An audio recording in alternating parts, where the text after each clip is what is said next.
காலகட்டத்தில் நிறைய பேருக்கு ஹேர் ஃபால், ஹேர் க்ரோத் வந்து ரொம்ப கம்மியாக இருக்குது. அந்த ப்ராப்ளம் நிறைய பேர் ஃபேஸ் பண்ணுறாங்க. ஆனால் நீங்கள் யூஸ் பண்ணுற ஷாம்புவால் எனக்கு ஹேர் க்ரோத் நல்லா இருக்குன்ட்டு யாராச்சும் ரிவ்யூ சொல்ல முடியும். அது ஜென்யூனான ரிவ்யூ யாராலுமே சொல்ல முடியாது.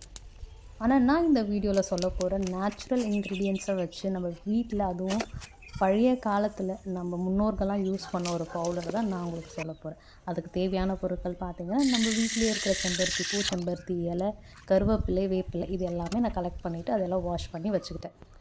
நல்லா அடிக்கிற வெயிலில் ஒரு கிலோ சீயக்காவை வந்து தரையில் போட்டு நம்ம நல்லா காய வைக்கணும். சீயக்காயில் யூஸ் பண்ணும்போது நிறைய பேர் நிறைய வராது, அதனால நான் சீயக்காய் யூஸ் பண்ண மாட்டேன்னு. அதுக்கு முக்கியமான ஒரு விஷயம் நீங்கள் ஆட் பண்ண வேண்டியது பூந்தி கொட்டைன்னு சொல்லுவாங்க, இல்லை நுரைக்காயின்னு சொல்லுவாங்க. பூந்தி காயில் வந்துட்டு ஒரு சின்ன நடுவில் வந்து ஒரு சீடு விதை மாதிரி இருக்கும். ஸோ இதை நம்ம நல்லா உடச்சிட்டு தான் நம்ம அரைக்கிறதுக்கு மிஷினில் கொடுக்கணும்.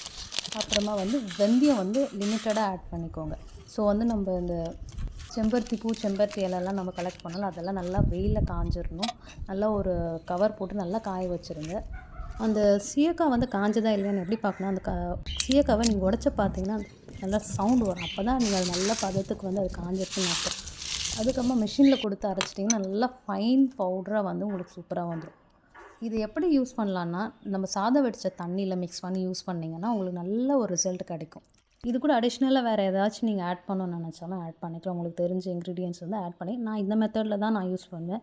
ஸோ கண்டிப்பாக நான் சொன்ன இந்த விஷயத்தெலாம் ஆட் பண்ணிங்கன்னா உங்களுக்கு லாங் ஹேர், ரொம்ப சில்கியாக, ரொம்ப சாஃப்ட் ஹேர் க்ரோத் ஆகும்.